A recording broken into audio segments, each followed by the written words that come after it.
Bismillahirrahmanirrahim.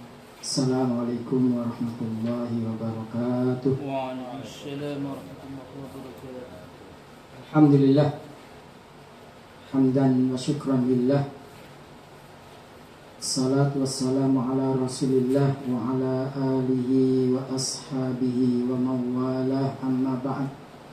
Ya ayyuhalladzina amanu taqullaha haqqa tuqatih wa la tamutunna illa wa antum muslimun.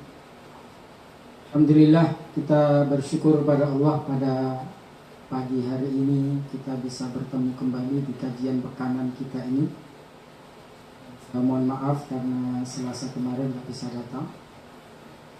Dan kedua kalinya salat dan salam marilah kita haturkan pada Nabi kita Muhammad sallallahu alaihi wasallam.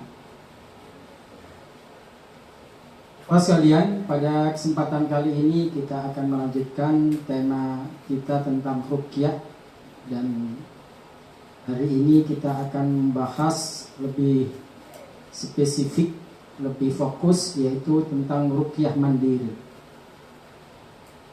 Yang mana hadirin sekalian, kemarin sudah kita bahas bahwa ruqyah itu merupakan warisan Rasulullah SAW yang istimewa bagi umatnya. Kenapa? Karena dari pengobatan-pengobatan yang ada, pengobatan ruqyah merupakan pengobatan yang bersumber dari wahyu. Bahkan malaikat Jibril pun pernah menjadi praktisi ruqyah. Yang diruqyah siapa? Nabi kita Muhammad sallallahu alaihi wasallam. Berarti ini merupakan pengobatan yang bukan abal-abal, bukan kaleng-kaleng. Kenapa? Manusia terbaik yaitu Nabi kita Muhammad diruqyah oleh malaikat terbaik yaitu malaikat Jibril. Dan gak mungkin untuk manusia terbaik kemudian diberikan pengobatan yang sifatnya receh atau kaleng-kaleng. Berarti ruqyah ini merupakan suatu yang penting dalam kehidupan kita, sehingga ikhwas kalian, Imam Ahmad dalam kitab Musnadnya, beliau menyampaikan riwayat dari sahabat perempuan yang bernama Syifa binti Abdillah. Mungkin di antara jamaah masih ingat ya, bahwa Syifa binti Abdillah ini termasuk praktisi ruqyah baik sebelum Islam datang maupun setelah Islam datang. Sehingga ketika dia masuk Islam, dia konsultasi ke Rasulullah tentang pengobatan ruqyah. Dan Rasulullah pun mengizinkan, artinya tidak melarang praktek itu selama tidak ada kesyirikan di dalamnya. Sampai Syifa mengatakan, kalau tidak diperintahkan oleh Rasulullah, saya tidak akan melakukan ruqyah selamanya. Nah, ikhwas sekalian, ada cerita menarik ketika Syifa binti Abdillah ini, dia bertamu ke rumah salah satu dari istri Rasulullah SAW yang bernama Hafsah. Anaknya siapa ini Hafsah? Umar bin Khattab radhiyallahu anhu. Nah, ketika Syifa binti Abdillah ini berada di rumah Hafsah, dakhala alaina Nabi sallallahu alaihi wasallam, tuh kata Syifa, Rasulullah masuk ke rumah Hafsah binti Umar radhiyallahu anhu. Nah, ikhwas kalian, ketika Rasulullah tahu bahwa Syifa berada di rumah Hafsah, Rasulullah pun berkata kepada Syifa binti Abdillah. Perhatikan, ini penting ya. Apa yang disampaikan Rasulullah kepada Syifa? Ala tu'allimina hadhi ruqyah kama 'allamtihal kitabah. Tuh. Pas kalian, kata Syifa, hendaklah kamu ajarkan ruqyah ini kepada Hafsah sebagaimana kamu mengajarinya menulis. Tuh. Ini menarik sekalian. Menulis itu kebutuhan yang mendasar bagi kita. Bisa menulis. Makanya sejak kecil kita diajarkan keterampilan tersebut. Betul nggak? Kan ada ya. Bahkan pratika ya, istilahnya calistung. Apa itu calistung? Baca, menulis, berhitung. Artinya ini kebutuhan yang mendasar. Menulis itu ya. Supaya kita bisa menulis, dari dini kita sudah dikenalkan keterampilan menulis itu. Nah, yang menariknya Rasulullah mengaitkan belajar ruqyah itu seperti belajar menulis. Artinya itu kebutuhan dasar kita sebetulnya. Kebutuhan dasar kita. Berarti ikhlas kalian, kalau kita menganggap bahwa ruqyah itu merupakan suatu yang gak penting, apalagi kita identikkan dengan pengobatan yang sifatnya mistik atau klinik, ya, itu berarti kita belum memahami apa itu ruqyah syariah. Itu berbeda dengan ruqyah pada umumnya. Nah, disinilah ikhwas kalian, Rasulullah SAW memberikan instruksi kepada Syifa binti Abdillah agar mengajari Hafsah tentang ruqyah, karena Syifa ini dikenal sebagai seorang peruqyah, seperti belajar menulis. Artinya ini sangat penting dalam kehidupan kita. Nah, ikhwas sekalian, bagaimana praktek ruqyah mandiri pada diri Rasulullah SAW? Apakah Rasulullah mencontohkan ruqyah mandiri itu? Mencontohkan bukan?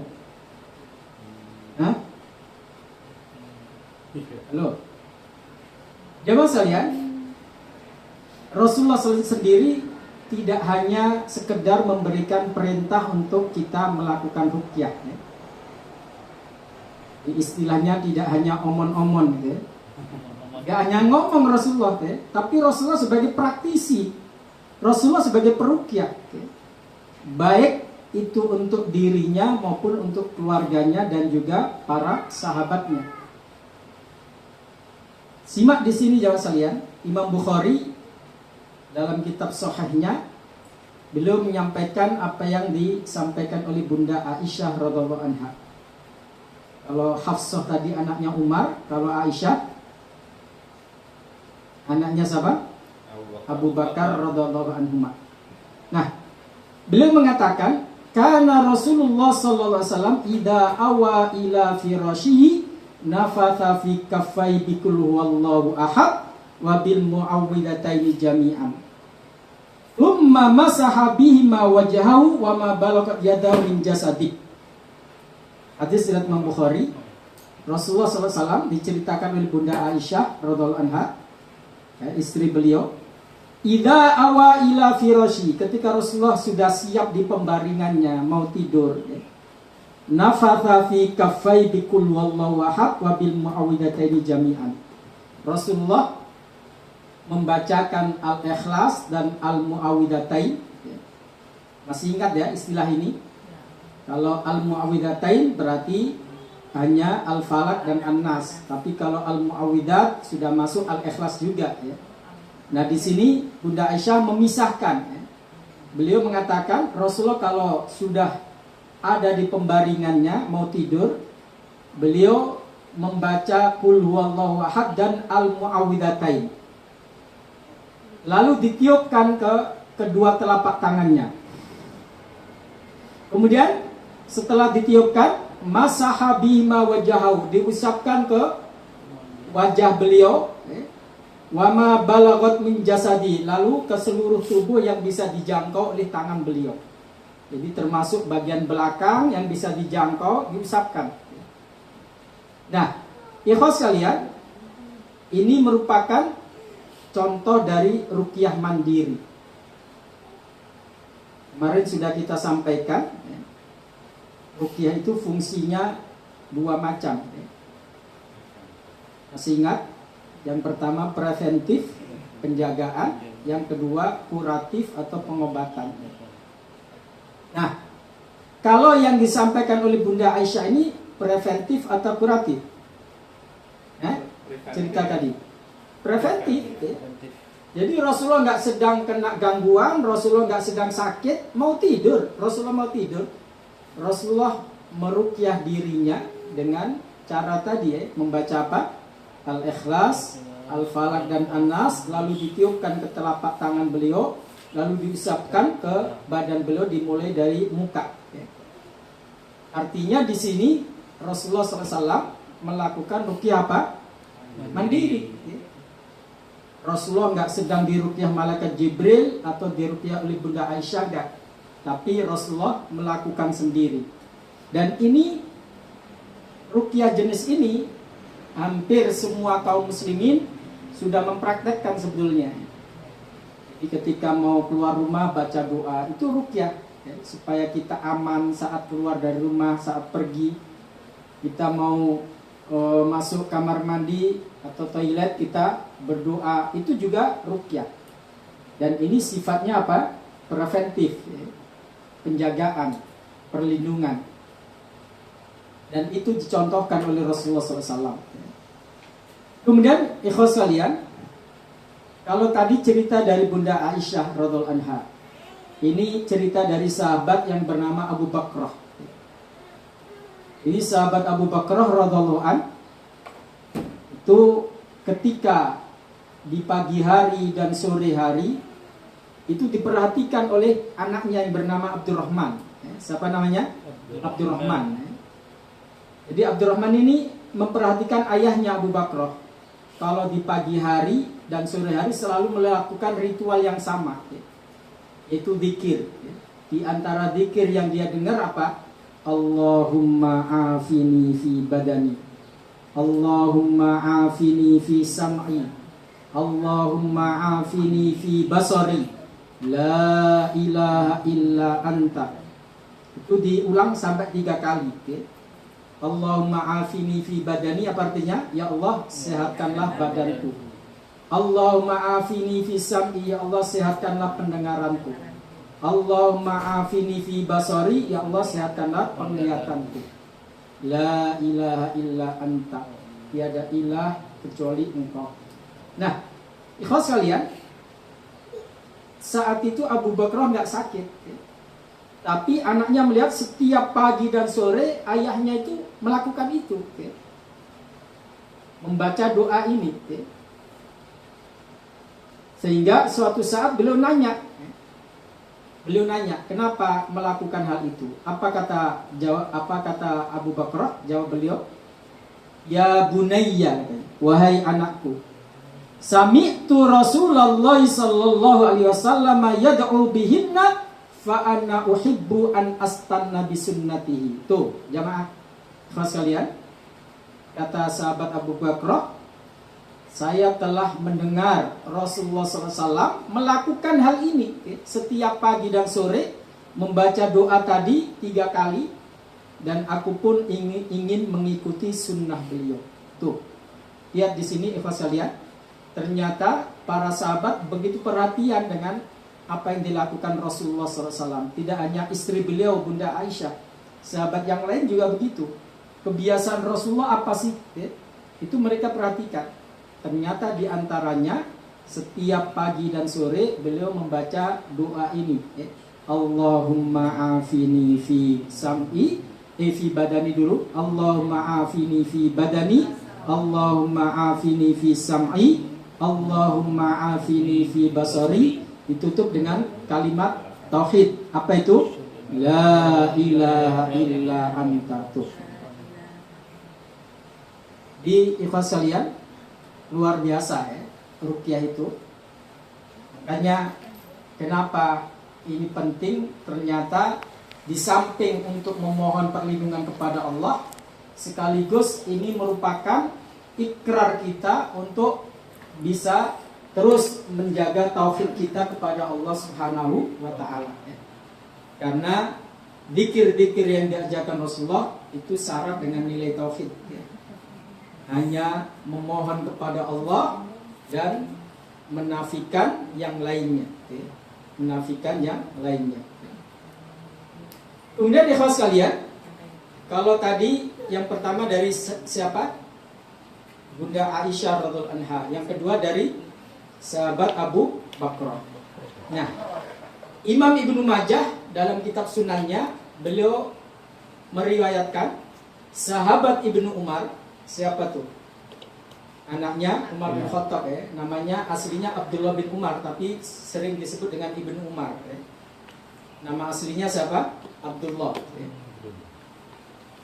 Nah, beliau berkata, lam yakun Rasulullah SAW yada'u ha'ula'i da'awat hina yumsi wa hina yusbih. Tuh, hafaz sekalian.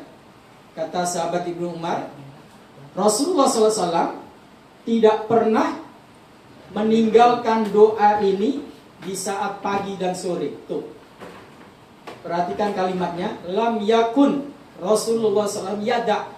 Nggak pernah Rasulullah meninggalkannya. Artinya rutin. Dan ini yang selama ini menjadi permasalahan kita. Merutinkan itu yang berat. Betul nggak? Kan gitu ya. Rutin, istiqomah. Oh, itu berat banget gitu ya. Kalau sesekali kita lakukan bisa kita ya. Kalau lagi ingat, lagi mood, melakukan. Tapi kalau sudah banyak aktivitas, lupa ya. Kan gitu ya. Makanya kalau saya membaca hadis-hadis seperti ini, saya bayangkan gimana Rasulullah itu bisa merutinkan itu ya. Padahal beliau itu urusannya lebih banyak dari kita ya. Istrinya aja nggak hanya satu ya, kan kita bisa bayangin gitu ya. Yang diurusin banyak, tapi kata Ibnu Umar, Rasulullah nggak pernah meninggalkan ini gitu ya. Artinya ya kalian, jangan kita merasa Ustadz, apakah dengan sholat kita, dengan puasa kita nggak cukup supaya kita terlindung dari berbagai macam mara bahaya. Saya kalau ditanya gitu, saya tanya balik, Rasulullah SAW apa kadang sholat, kadang puasa? Nah, Rasulullah selalu jaga sholatnya, yang wajib, yang sunnah pun gitu. Begitu pula puasanya. Tapi lihat, kata Ibnu Umar, Rasulullah nggak pernah meninggalkan zikir ini. Artinya zikir penjagaan, perlindungan itu penting. Penting. Meskipun ikhlas kalian, Rasulullah itu dapat fasilitas apa? Maksum, terlindungi, terjaga, selalu dilindungi oleh Allah.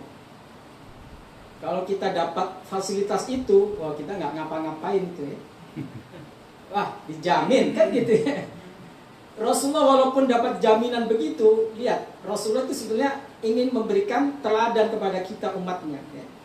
Kalau Rasulullah egois ya, Rasulullah memanfaatkan fasilitas itu. Gak usah capek-capek setiap pagi sore baca zikir ya. Betul nggak? Kan gitu ya. Tapi Rasulullah ingin memberikan tauladan kepada kita umatnya. Iya, saya dapat fasilitas penjagaan 24 jam. Kalian kan tidak ya. Maka ikuti ya, doa-doa, zikir-zikir yang telah diajarkan Rasulullah. Apa zikir di sini yang gak ditinggalkan oleh Rasulullah setiap pagi dan sore? Kata Ibnu Umar radhiallahu anhu, beliau membaca Allahumma inni as'alukal afwa wal afiyah fid dunya wal akhirah. Tuh. Ya Allah, aku memohon kepadamu ampunan dan keselamatan di dunia dan di akhirat. Tuh. Jadi Rasulullah masih berdoa kepada Allah. Ya. Kan luar biasa ta'abbudnya, bagaimana ibadah Rasulullah kepada Allah Subhanahu wa taala. Allahumma inni as'alukal afwa wal afiyah fid dunya wal akhirah. Kemudian dilanjutkan, Allahumma inni as'alukal afwa wal afiyah fi dini wa dunyaya wa ahli wa mali. Tuh. Tidak hanya untuk dirinya, Rasulullah minta ampunan dan keselamatan untuk keluarganya juga, untuk hartanya juga, untuk urusan dunianya juga, dan juga urusan agamanya. Fi dini wa dunyaya wa mali wa ahli. Itu. Jadi lengkap. Semua dimintakan pada Allah. Kemudian Allahumma stur aurati wa amin rawati. Ya Allah, tutupilah aibku. Ikhwas kalian, kalau kita bicara aib, Rasulullah nggak ada aibnya, sempurna. Tapi Rasulullah mengajarkan itu supaya kita bisa mengikuti beliau. Supaya aib kita yang banyak itu ditutup oleh Allah. Wa amin rawati, dan berilah rasa aman atas kecemasanku, kegelisahanku. Jadi supaya kita tidak cemas, gelisah, mohon kepada Allah rasa aman. Wahfadni min baini yadayya wa min khalfi. Tuh. Ya Allah, jagalah aku dari arah depan dan juga dari arah belakang. Wa an yamini dari arah kanan, wa an shimali dari arah kiri. Wa min fauqi dan juga dari atasku. Wa a'udzubika an urtala min tahti. Aku berlindung kepadamu agar tidak disabotase dari bawah. Artinya juga perlindungan dari arah bawah. Ini perlindungan yang super ketat jangan sekalian. Dari segala arah kita minta dijaga oleh Allah, dari arah belakang, depan, dari arah belakang, kanan, kiri, atas, bawah tuh. Kalau sudah begitu, musuh kita mau lewat mana tuh, mau menyalahkan kita tuh. Lihat bagaimana Rasulullah betul-betul menghambakan dirinya kepada Allah. Walaupun beliau manusia yang mulia, tapi beliau terus memohon dan berdoa kepada Allah. Nah, seharusnya kita lebih banyak seperti itu doanya, karena kita nggak ada jaminan. Makanya di sini doa itu adalah senjata bagi kaum muslimin, bagi kaum mukminin, karena disitulah kita punya media untuk memohon kepada Allah Subhanahu wa Ta'ala.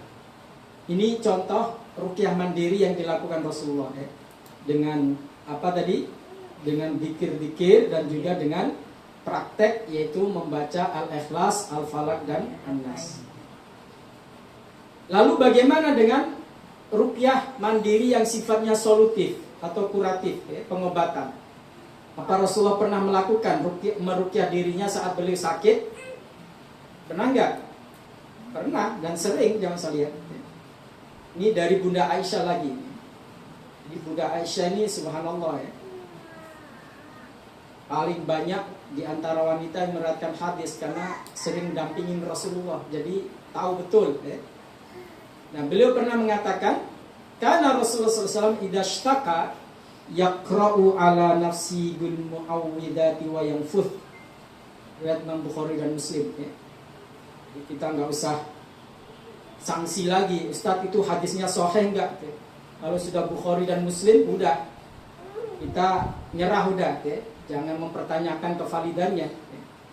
Nah, kata Bunda Aisyah, Rasulullah SAW kalau beliau merasa dirinya sakit, beliau membaca dirinya atau meruqyah dirinya dengan membaca al-muawwidat, yaitu al-ikhlas, al-falaq dan an-nas. Wa yanfuth, kemudian ditiupkan. Jadi kalau kondisi sakitnya itu bisa langsung ditiup, misalnya di tangan langsung. Tapi kalau nggak bisa ditiupkan, seperti di bagian leher misalnya, gimana kita niupnya? Nah, itu ditiupkan ke tangan beliau dulu, lalu diusapkan seperti itu, ya. Jadi di antara cara ruqyah itu setelah baca ditiupkan, itu di antaranya mekanismenya. Bukan tiup dulu baru baca. Ya, enggak. Jadi yang sudah kita baca tadi kita tiupkan. Dan sering kalau saya praktek ruqyah, kalau ada pasien yang seperti itu, begitu tiup itu kayak dia kena pukulan yang kuat gitu ya.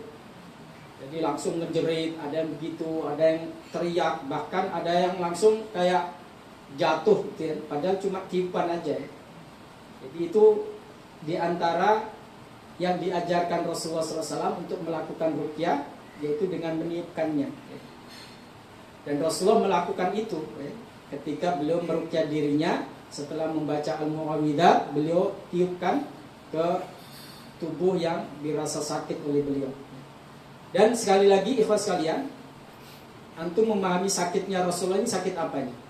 Idashtaka, kata Aisyah, kalau Rasulullah merasa sakit, beliau meruqyah dirinya. Sakit fisik atau non fisik? Fisik. Fisik. Kita nggak pernah dengar cerita Rasulullah kesurupan itu, nggak ada. Kayaknya aneh kalau ada orang yang mengaitkan ruqyah itu selalu urusannya dengan jin. Jadi pokoknya kalau dikasih tahu, saya kemarin di ruqyah, emang sambet setan mana lu? Kan gitu ya. Padahal kan nggak selalu, ya. Bahkan kalau kita perhatikan riwayat-riwayatnya itu kebanyakan fisik, penyakit fisik. Ya. daripada non fisiknya. Banyakkan sakit medis daripada non medisnya. Itu seperti itu. Artinya di sini Rasulullah SAW beliau meruqyah dirinya saat beliau merasa sakit. Di samping ruqyah penjagaan tadi juga ruqyah pengobatan. Kemudian di dalam hadis yang lain riwayat Imam Ahmad, kalau tadi riwayat Imam Bukhari dan Muslim Bunda Aisyah mengatakan, anna Nabiy sallallahu alaihi wasallam kana idza marida qara'a ala nafsi bil muawwidhatain wa yanfuth. Rasulullah kalau beliau merasa sakit, beliau meruqyah dirinya dengan membaca al-muawwidhatain, yaitu al-falaq dan an-nas, lalu ditiupkan. Nah, perhatikan di ujung hadis ini. Falamma thaqula ja'altu anfuthu alaihima. Tapi ketika beliau sakit parah, di akhir ayat beliau kan sakit parah Rasulullah. Kalau kita baca kitab sirah itu Rasulullah sampai pingsan